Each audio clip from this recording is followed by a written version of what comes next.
Oh, I was gonna say everyone's favorite thing, cast reduction. You know, that's always exciting. I'm still That's not into always that one. exciting. Very interactive, that one. But the issue with mine, if they went the Zeus now, is that they just have horrendous tower push. And, well, actually, OneMove end up picking it up. So this is probably going to be a position for Zeus coming through. It's very good against the Wyvern. Because, you know, It it does so is. much magic damage through that Cold Embrace. I feel like they've already got a decent amount of magic damage, though, to be able to deal with it. So is this Yeah, a but good luck 5 hiding now. Beastmaster, Batrider, and Zeus. Zeus. And Tiny as well with a Blink Dagger. This Wyvern is very much going to be chucked into the air, blown up with lightning, and maybe even lassoed. I guess this is a 5 Zeus, right? 5 Zeus against the Timbersaw, Tiny 4. I mean, it's double melee, right? But you're not going to run a Tiny 5 unless it's a Tiny 1, but Tiny into a Timber doesn't feel great. You can run a Bat 5 theoretically. I mean, you don't, but you could. I feel like they're just trying to overthink things on OneMove. Like, could Everyone's this have just been getting their addressed if hero. we just went Storm? I guess. Navi picking up the remaining Spirit Hero and that Ember Spirit. How do you feel about this one, Trent? Well, he did just defeat the Dark Moon, so thank you for Ember Spirit. Good hero, would recommend. Was pretty solid.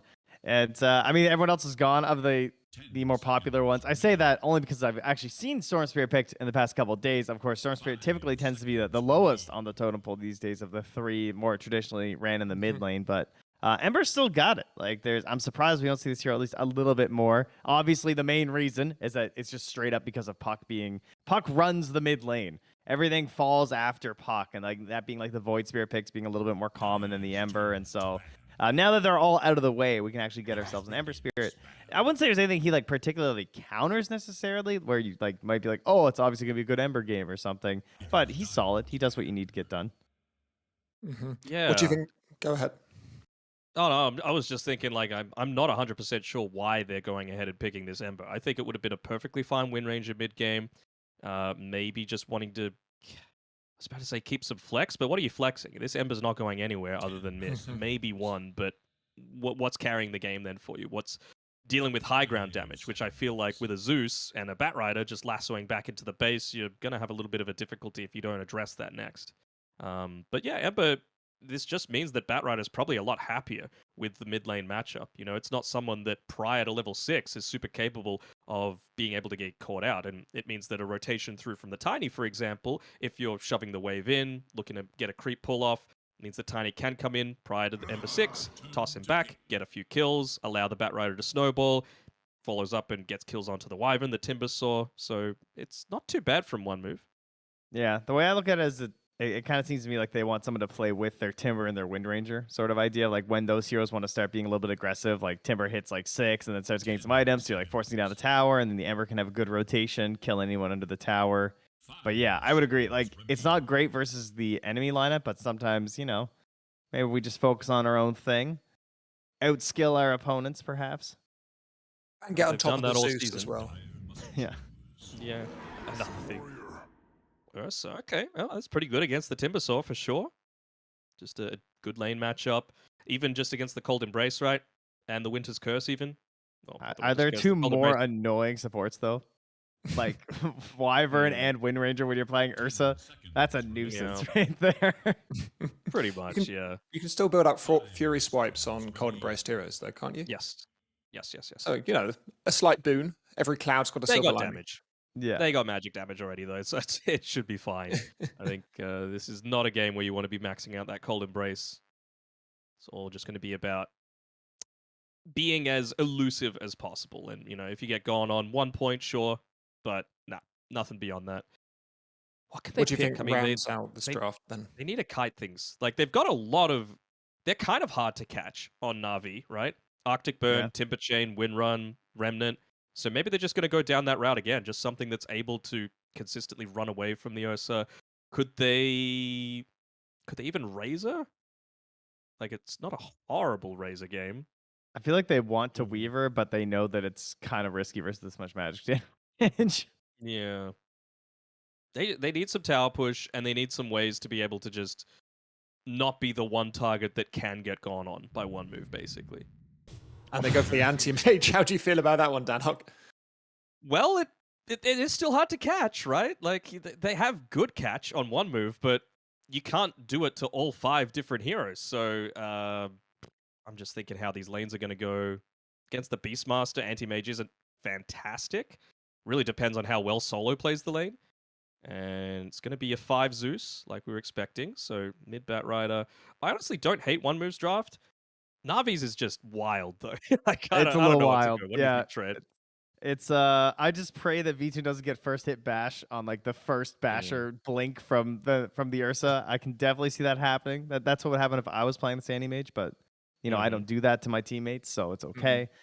It looks like a fun draft from Navi, I'll say that. It kind of looks like they were just like, oh, what hero do you guys want to play today? Huh? What are you guys into? I like to play some Ember, you know, get that warmed up. I better get the AM rolling here. You didn't see the Pudge.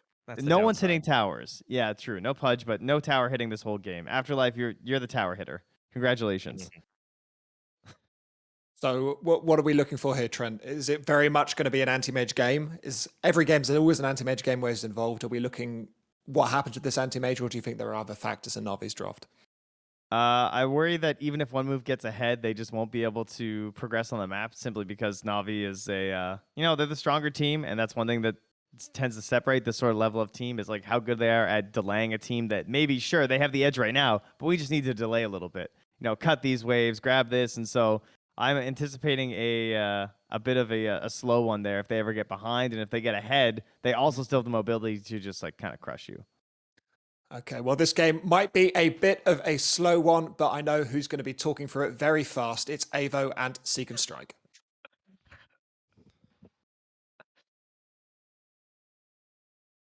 He knows my talking speed, but not my name. Thank you, Dane, as always. Appreciate the throw. We have a game between Navi and OneMove, where Navi is trying to get those extra DPC points. Pretty exciting. Richie, what you think of those drafts here? I think the AM pick's kind of fun, right? Because you can certainly kind of solo carry this game, just utilizing the counterspell to ignore Primal Roar, to ignore Lasso, to even kind of annoy the Zeus to some degree with all these targeted spells. But it is going to be a little bit of a slow burn from Navi, right? The tower push is fairly lacking. Maybe once you pick up that Timbersaw's Flamethrower, you know, maybe that's the best push that you actually have until your AM is finished farming. But that is going to be for some time. And the other side, like, I've seen a lot of Zeus 4. Zeus 5, however, is not something I see every single time, even when this hero is flexed, as we might see Pantomime kick things off here with a couple auto attacks onto V-Tune. Are we doing a V2 now, or doing the American version now, as opposed to the Russian? What's the Russian one? Well, that was called Vitun in the Russian one, so that's why I'm asking. Okay. Because since you corrected yourself. Well, I'll keep the Russian pronunciation for this young lad here, as he came by the other day in the interview. Great guy. I think he could definitely carry the game here with the anti-mage as well. I feel like OneMove, they have a really good draft at doing one thing, which is the run at you, right? You have like good map control, or vision rather, with the Beastmaster and also the Zeus. You have great ganking potential.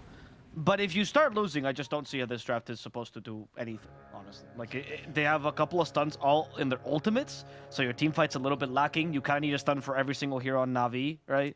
Yep. Your scaling core on Ursa is... Yeah, it's an Ursa. Well, I mean, it's okay. Allow me to focus on, like, your first point there, which is OneMove. They run at enemies fairly well. If there's something you can say about this Navi draft, is that they run away very well, right? There's a couple of abilities that they have here.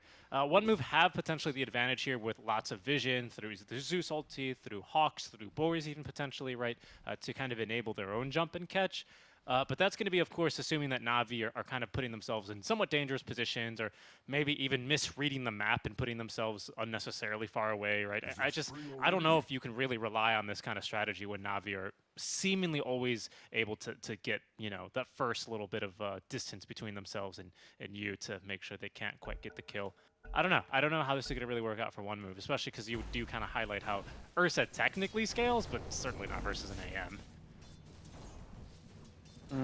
Yeah, I would agree. I mean, I think the Ursa versus AM matchup is not that bad. I agree with Trent, honestly. There's a lot of this match, especially in the mid game, that's going to be just luck of when that bash comes out from the Ursa. Like, that's genuinely going to decide most team fights, I imagine. So maybe you can make it deal with the AM by just doing that. Get a good bash, set up for the Primal Roar with a bash. It genuinely is part of the strategy. I would still agree with Navi just because they are the better team, and I think both of these strats are super hard to execute. I'm not sure why they went for this, by the way. Like, both seem like they put themselves in a really difficult position to win this game. I don't think so. Especially because we're lacking the usual Eastern European team fight, which I think this region is so known for. Neither team has really drafted any. I guess Winter Wyvern. Yeah, Winter Wyvern's a little bit of I guess it. Ember. Maybe there's a little bit of team fight combo between the Sweden strong Gale Force Wind and, you know, playing a little bit with the Wyvern Curse. I could see that potentially being very annoying. It's say you top. Oh, just taking a little bit of damage. We'll force back the Anti-Mage with a quick little cheeky Orb of Venom as well early on, trying to take advantage of maybe the Boars and Tiny's lack of armor. Yeah, it's the only way to deal with boars, I think. Because you, like the panel pointed out, the Anti-Mage just sucks against boars. They have no mana, so what do you do against them? Orb of Venom and maybe into Orb of Corrosion later on is pretty useful against them. You also put some pressure onto the Tiny, so it's not bad. This lane should still go the way of OneMove, I imagine, especially once you get the level 2 boars. I think you go full boars as well. You go for Helm of the Overlord. Straight up the old Beastmaster build. No axes here. Maybe 1 point in axes if you feel so inclined to like secure assets. Yeah, I mean, I could see this kind of going either way. AM kind of similar to the Doosan lane where they kind of generally don't care about magic damage at some stage. Unless you can like kind of stack it with this Axis buff, utilize your advantage there to always get range creeps. I've seen that approach taken by the Beastmasters, but I think I'd agree with you. I think you want to end up going with boars in this lane anyway, because if you kind of zoom out of just the laning stage of this Beastmaster AM matchup, what is really nice and what does heavily favor Beastmaster is that he is going to kind of contest and take away a lot of the jungle farm that AM is naturally going to want to take. And, you know, you're going to get to that farm faster if you push faster, which means boars in lane. I think that's the move here.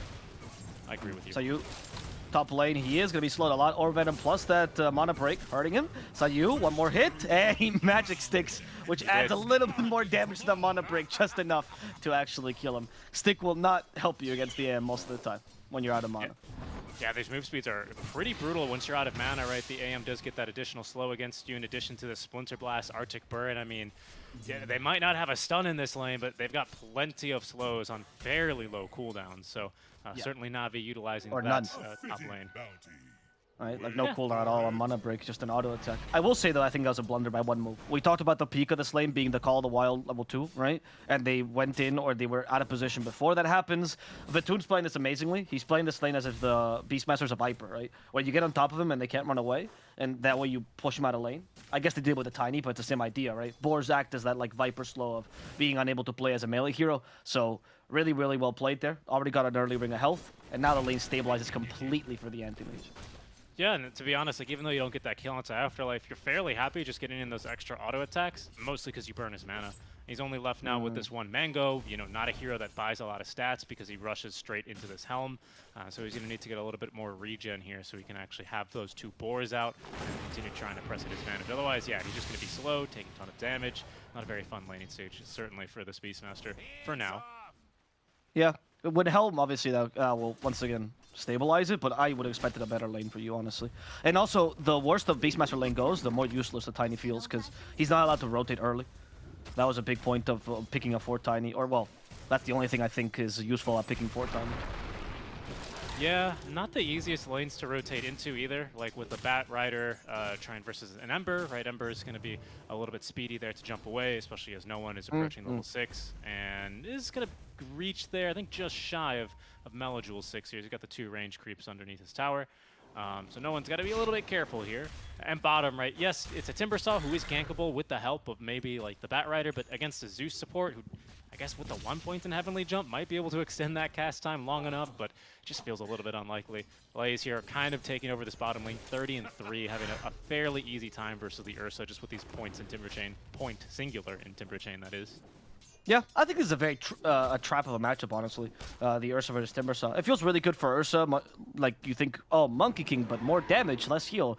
But honestly, it just tends to go the way of Timbersaw with the early point in Timber Chain. And he's not even deviating from the standard build of 1-1-3, so you can kind of see Laze just having a really easy time. I feel like with a good support, with stuns, Timbersaw's in trouble. But with Zeus... Yeah. not quite with the Zeus. I will say, I think Smiling Knight's doing or as he goes by Knight these days, I suppose. He's doing a good job going for the Battle Fury build, but he's picked up the Ring of Health before any of his phase boots, just the round boots of speed there. And that's because Ursa doesn't have a ton of regen in the lane, and something that Timbersaw can certainly start to pressure with is his pure damage, especially even with just like a Timber Chain and a couple of casual Whirling Deaths. So this Ursa would be really start to suffer. So I do like that as a solution for the Ursa so he can actually stay in lane.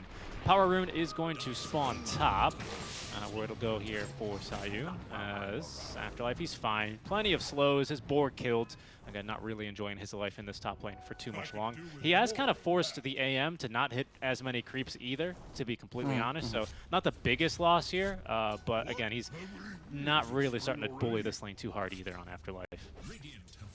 No, I think Vitun is fine with this, honestly. Just because of the early ring. Staying in lane is already a win for him. And I did think that was the rotation Tiny had to do, by the way, so you like it's not so much about getting kills, it's just about securing runes for mid lane, because once you hit 6 on Ember, you have much better rune control than, honestly, any mid laner. I think he's probably the best one on that at level 6, if you want to use the remnants like that. And Batrider is not particularly known for that. He's fast, but he has no blink or anything like that. So getting that early rune, even if it's just not given to the Ember, is a big deal, because Ember also can gank really easily, especially with the new builds which optimize or try to put more points in Sleight of Fist. Ember's ganking potential early has increased dramatically. And both mid laners so far quite static, right? Melajul is just needing these BOTs. He's going to get them actually relatively quickly. I believe then things are going to start to kick off. Pardon me, he's probably going to look to make a rotation down to the bottom lane. I believe a kill onto the Timbersaw is a bit easier, especially with your overwhelming magic damage, right? You've got that natural counter, so you might be able to surprise him with like a good bots time in here. No one a bit too difficult to catch. AM might be a little bit too difficult to catch as well, especially with a Wyvern to back him up and break ganks. Yeah, I'm liking the sound of that here from Melajul. He's going to get those flying his way here any second now.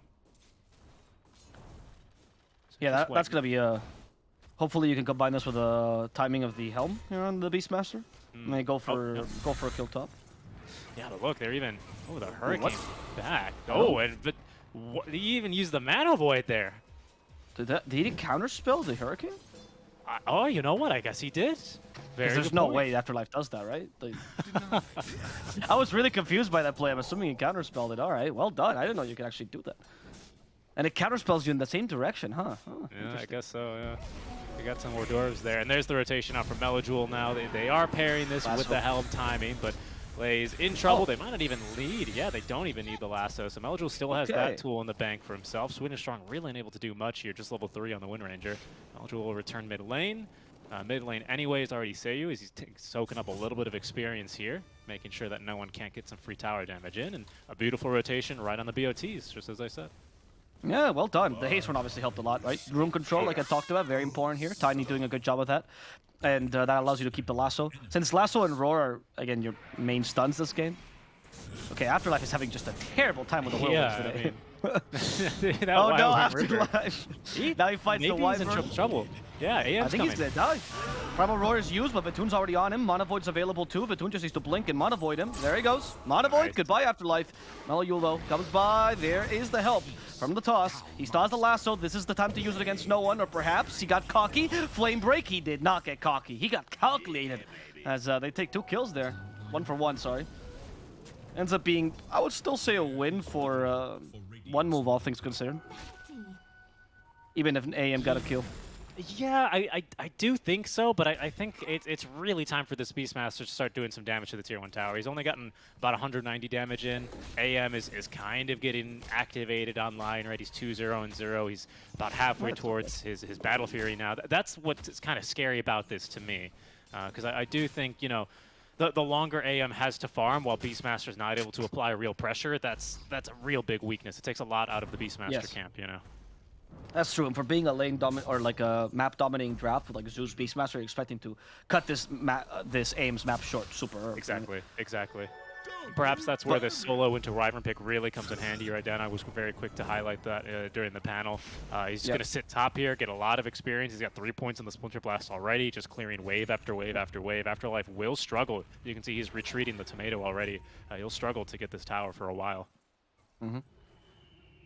Afterlife, I think he should just go on a Odyssey, though, kill a bunch of the Wild Wings for all the things they've done to him. Maybe that's going to help him, because he seems just not in the greatest of moods, you know? I feel like the creeps are working against him, and he is the Beastmaster. Oh. little play from Meliul is he's going to bots into the Hawk above the tier 1 tower. So Solo has probably no idea that he's here. That's a great play. Come on. There they go. Yeah, there we go. Fire versus ice. This Winter Wyvern's gonna melt. Good use of the sticky napalm just in case. Solo, that Cold Embrace will not save you. Firefly is way too strong. Does buy a little bit more time. Meliul did bots in. They're going to probably suspect that. So the push mid is going to be fairly strong from No One and SweetNStrike together. Yeah, it seems like now with the 10-minute wagon, OneMove might be able to secure this tier 1 in exchange. But I'm not so sure if they want to give up this tier 1 mid for free either. Oh, seems like they won't have to.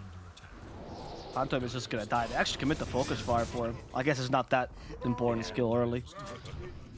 There goes the tower top in the meantime. So actually a pretty big win there by OneMove.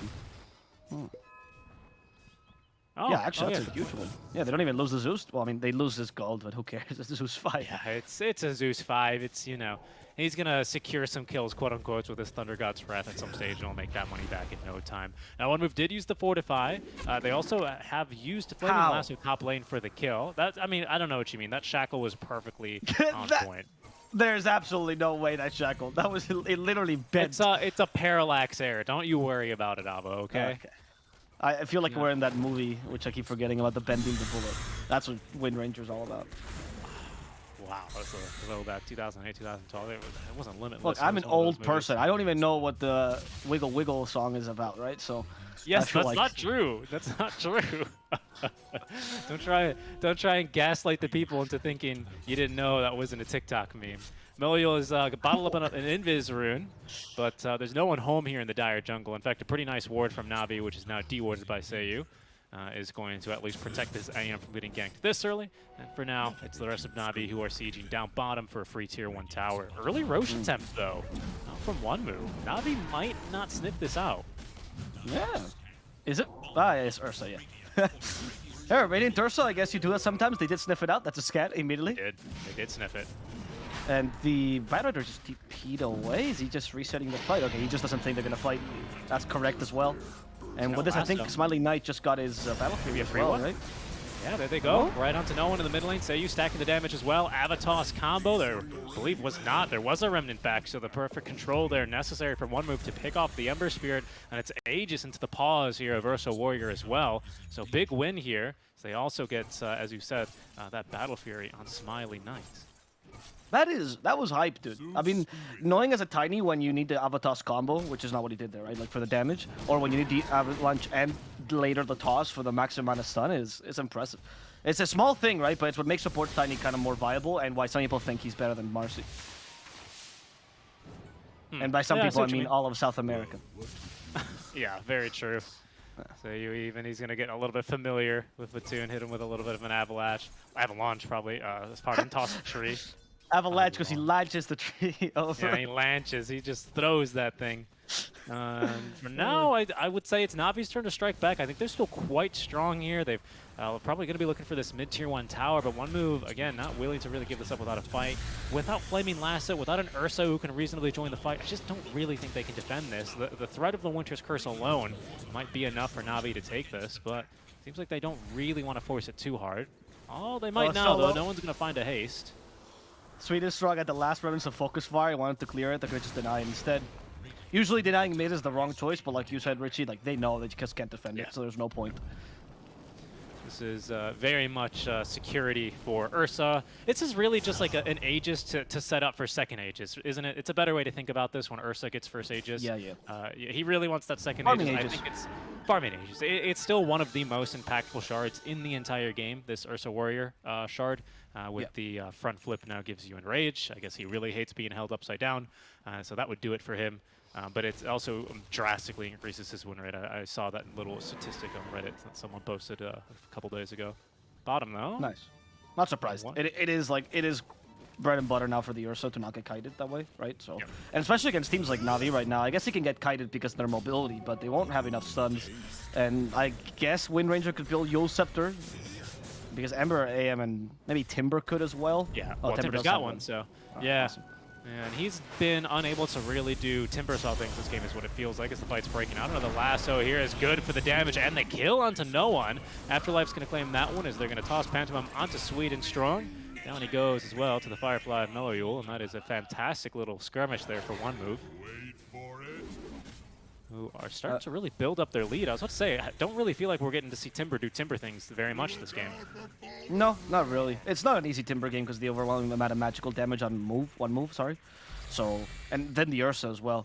Also, I underestimated this Tiny completely. His stuns are more than sufficient to catch the Ember over and over again. It's actually impressive. Obviously, Lasso is useful there, but I was concerned about their lack of low cooldown stuns, and it doesn't seem like that at all. Especially now with a Blink Dagger. Now we see the combo. Ava toss. They toss him back to the Bat Rider. SweetNStrike did have infused raindrops. That's not going to save him against the Firefly, and he's going to fall as well. Pantheon pretending like he helped. Good job, Pantheon. He's there. He got some experience. Tunes, yeah, he did. That was what he did. Look for the TP. There's no Lasso. Even if there is a Blink Dagger now on the bats, without Lasso, there's no threat. You can just freely TP away. But the farm race right now, at least with this farming Aegis, Smiling Knight is going to be taking a pretty decent lead here versus the Anti-Mage. Not bad whatsoever. Of course, I think we all expect AM to, if they're just both going to be farming and not fighting, AM will eventually overtake him just because he's got a built-in Blink, Agi hero, blah, blah, blah, right? He'll farm a little bit faster eventually. But for now, pretty good job here by OneMove, who are holding on to this small but noteworthy net worth lead in 2K.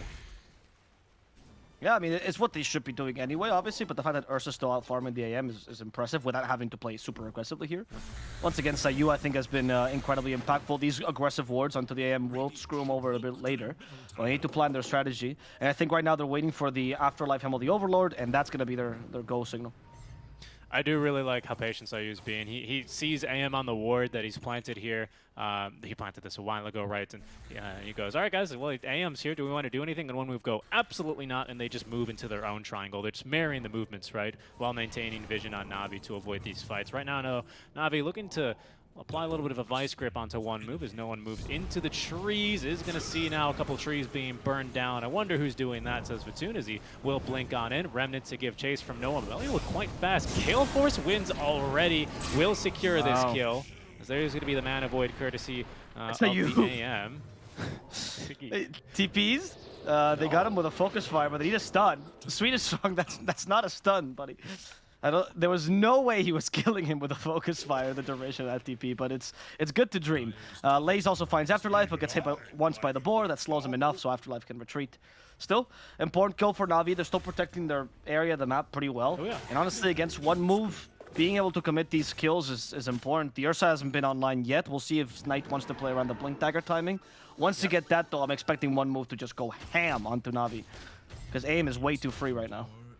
Yeah, I mean, again, just to kind of highlight how well OneMove are playing this, you know, Navi make that play down bottom, and yes, they do lose the mid laner, but they immediately move into their own jungle to continue fighting. There's another skirmish going down. Roar committed here on a Laze. They're going to need some match damage without a lasso. I don't know if they quite have it, especially with the curse applied by Solo before he goes down. Avatos, though, is enough for the kill on the mid lane number. No one dies again, as Laze is going to die as soon as that Winter's Curse expires.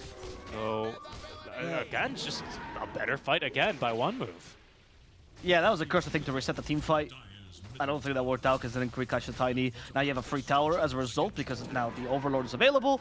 And now it's when OneMove make their one move and start to fight more aggressively.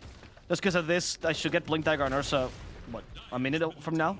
And then it's going to be difficult for Navi to deal with this. How will they disengage? How will they find space in the map to farm? How will AM get his next 3 items, which is what he needs to actually fight this game? Not sure. I hope OneMove, though, does not relax here and start farming a little bit more. I think they need to farm aggressively and take over the enemy side of the map as much as possible and use the only thing that Zeus is useful for, which is dewarding, as effectively as possible. Agreed. Yeah, you can see Navi, of course, planting, like, for example, this Dire Ward right above the small camp in the top lane. It's fairly unique. I don't know if that one will get dewarded too quickly by a Zeus. I wouldn't really expect that one to go super fast. And that might be just enough of an opening for them, because it's all about now second Roshan, right? Which might respawn as soon as in a minute. So OneMove wanting to play aggressively here. Obviously, they can't really siege up for a tier 2 tower. They do lack the push to consistently do that. And even with the Helm of the Overlord, it does put them in a bit of a risky situation here. Versus Navi. But it is important to maintain control over this area, have some wards down for this eventual Roche fight, because this is a fight I believe that Navi would be willing to commit a couple of buybacks for. Yeah, I would agree. It's a big turning point for the Ursa. Right now, though, I think Navi's doing the safer play of just taking over the enemy jungle, trying to just exchange jungles instead. Oh, Laze! No, he has haste, he's fine.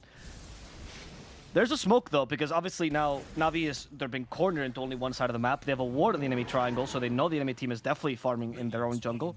So they're gonna make a smoke, which is blocked by Solo, and I think Solo will just die for this. Good smoke tank, very, very good smoke tank by Solo. They read the enemy like a book. They know they're in a difficult position. They know they're being hunted, so they just have to make these kind of moves. Yeah, buys his team a bit of time, and that's all they really need out from him on that specific light. Well done. Lines being drawn here on the map as Navi now, perhaps OneMove once again look to kind of make this line of delineation that they do not want Navi to maintain control over, this jungle. Hawks down, wards as well here, all scouting Navi. Do make it quite difficult for them to actually maneuver around their own half of the map. It's a longer rush, though, 90 seconds. Of course, the teams don't know that, which is why they're playing so aggressively right now in each other's face.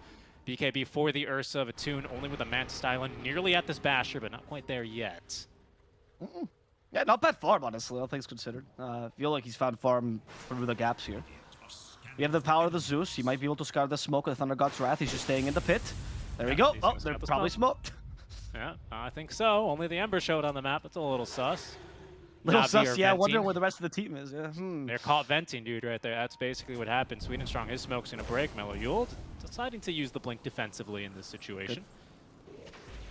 If anyone dies early on OneMove, you lose the potential of just sneaking this Rosh out, so I think it's fair to play defensively until Rosh comes out and you're willing to commit for this fight completely.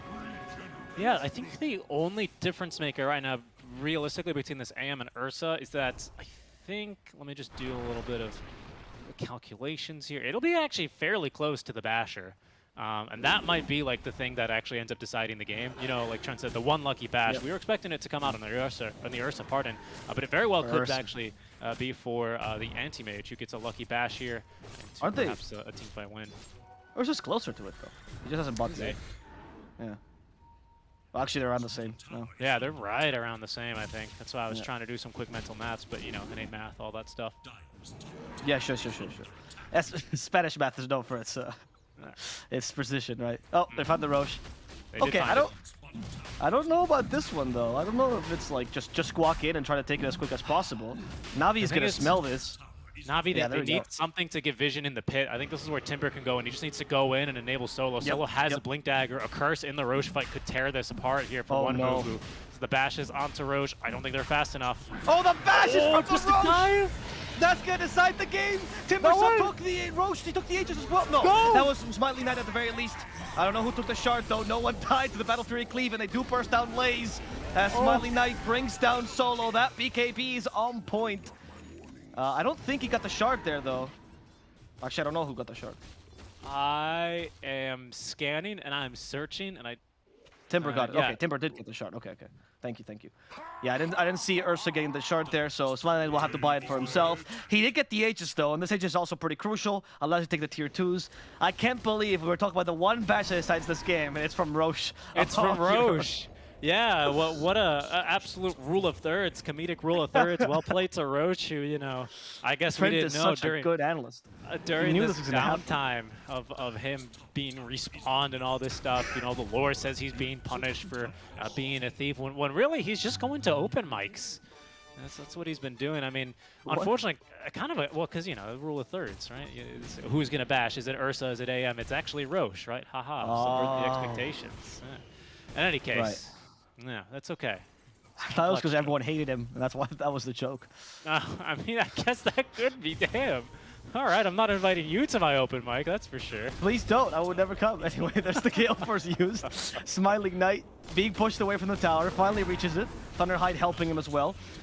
Ursa is not the best pusher. With Battle Fury raw damage, it actually adds a lot to his pushing power, so it's okay, especially with the Frenzy from the Thunderhide. I really thought no one was going to be able to make it to that Aegis in time. Yeah, he just got stopped and then killed by the Cleave, dude. It was kind of wild. The Remnant there, it was a long Remnant. I mean, the Remnants don't take that long to go out, right, relatively speaking, but I guess when he did have to go to his backup Remnant first, it actually cost him a bit of time, as goes Smiling Knight through the last tier 1 tower remaining. OneMove very keen to continue to kind of close this game out. Might even be interested. I mean, actually, the best part about their draft is you don't even need a gem. You've got Pentamem here for that aspect of removing enemy vision, as they are chasing this Timber Saw. Could go for the toss back. Nope. Toss back the boar instead. believe that's going to be Navi simply disengaging here as they continue to run away and try and find the farm wherever else that they can on the map.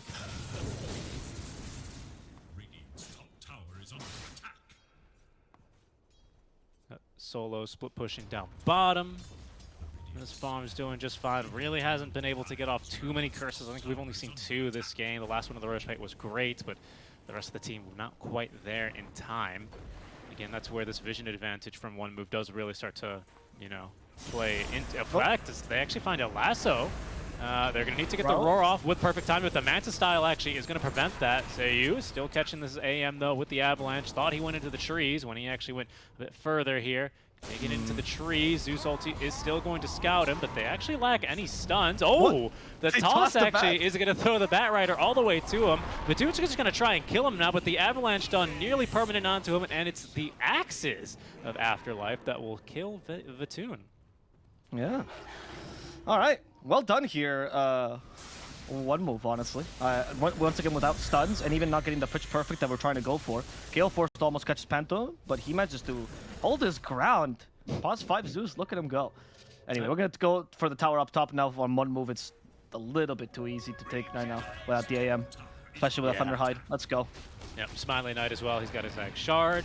There is a Primal Roar available as well for Afterlife because he didn't get to use it last time around. The control not quite pitch perfect there, but I guess in the end it didn't really need to be.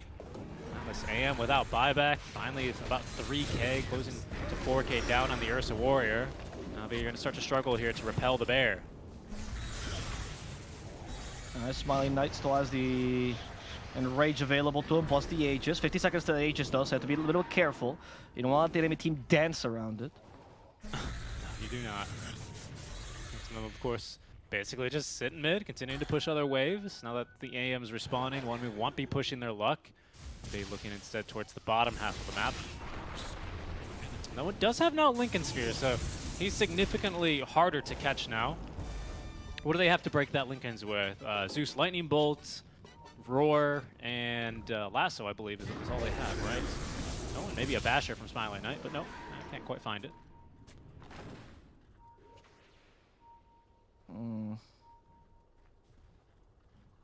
There's a Butterfly coming soon on Vatoon, but not quite soon enough. As with vision here on this fight is Navi with Blink in Time from Ursa Warrior. Smiley Knight a bit too speedy there.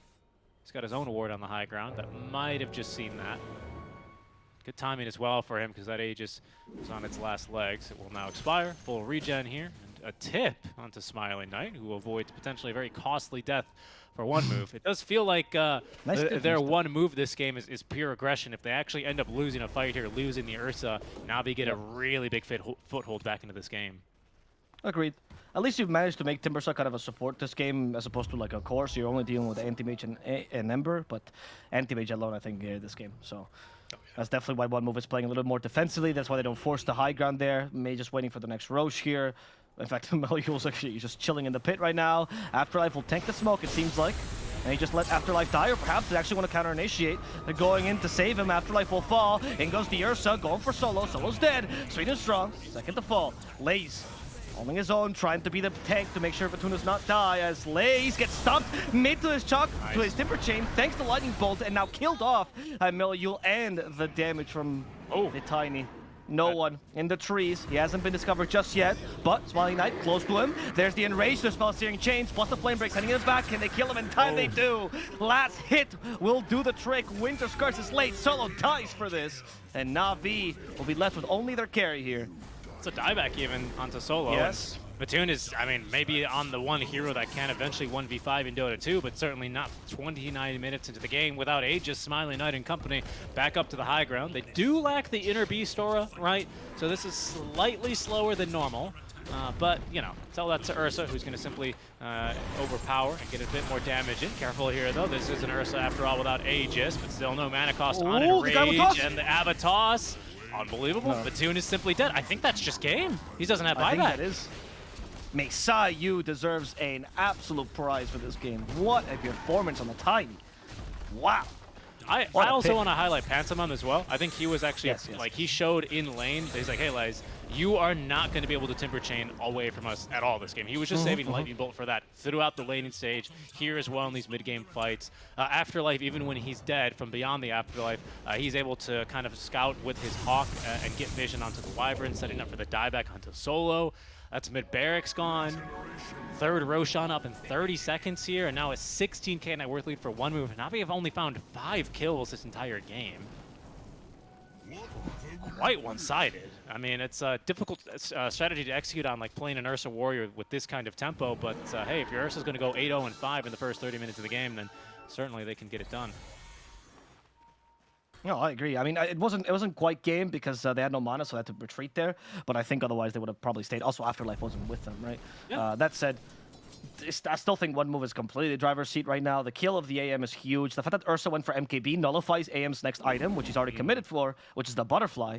And this is, I mean, I don't know, building Butterfly first talisman evasion. What had you get that immediate evasion, so it helps you a little bit more in team fights. But on the other hand, Ursa had enough time to just build his MKB.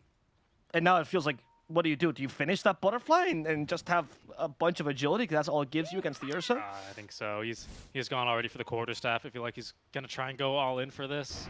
No, I know, but it feels like a oh, yeah. Not necessarily a dead item, but it feels like it's already countered, right? It's like you build Orchid, and halfway through your Orchid, the enemy team already has BKB, and you're like, okay, well, GG, I guess.